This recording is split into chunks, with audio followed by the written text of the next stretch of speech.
Bonjour, aujourd'hui on va tester Docling Studio. Mais avant de vous parler de Docling Studio, je voulais vous parler de Docling tout court.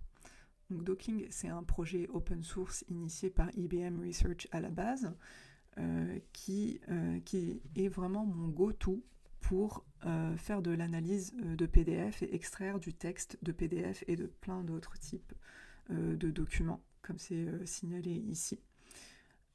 Le seul côté négatif avec Docling, c'est comme c'est un système d'OCR très très complet et très très riche, ben, il a les qualités de ses défauts. C'est que il va être très chargé et parfois, si le parsing du document n'a pas bien réussi, j'ai rien entre mes mains pour visualiser où est-ce que ça a pu mal se passer.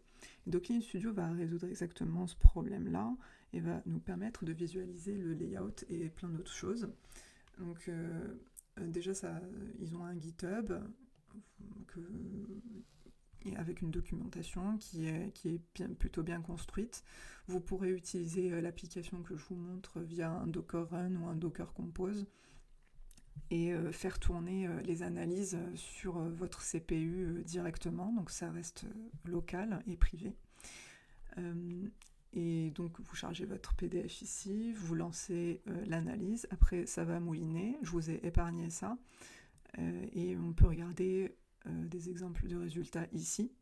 Donc comme je vous disais, avec Docling, vous auriez juste cette sortie-là, donc l'équivalent de cette sortie-là, juste la partie Markdown, et pas de visibilité sur la layout analysis qui permettrait de débugger si ça s'était mal passé. Là, ça s'est pas mal passé, ça s'est très bien passé, pas de souci.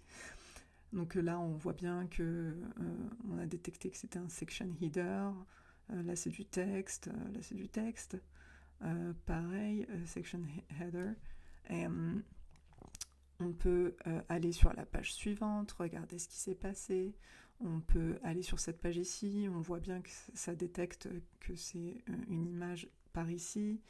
On voit bien qu'on a détecté que c'était une formule mathématique par là. Le modèle comprend bien qu'il s'agit d'un document en double colonne, etc. Donc on voit sur le panneau ici l'image qui a été bien reconnue.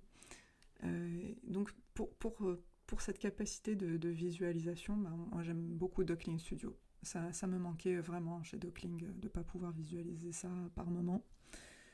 Mais Docling Studio, c'est vraiment un projet en construction. Je pense qu'il va y avoir vraiment une évolution vers un système de RAG complet, parce que déjà là, ils ont mis en place du chunking hybride et hiérarchique. Donc on peut lancer le chunking sans problème.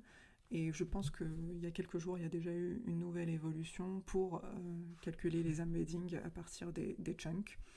Bon, après, chacun fait comme il veut, on n'est pas forcé d'utiliser les mêmes techniques d'embedding qu'eux. Mais ça reste un projet à garder en tête. Donc, j'espère que ça vous a plu et que si vous avez des petits bugs parfois quand vous utilisez Docling, vous penserez à Docling Studio. Allez, merci à vous.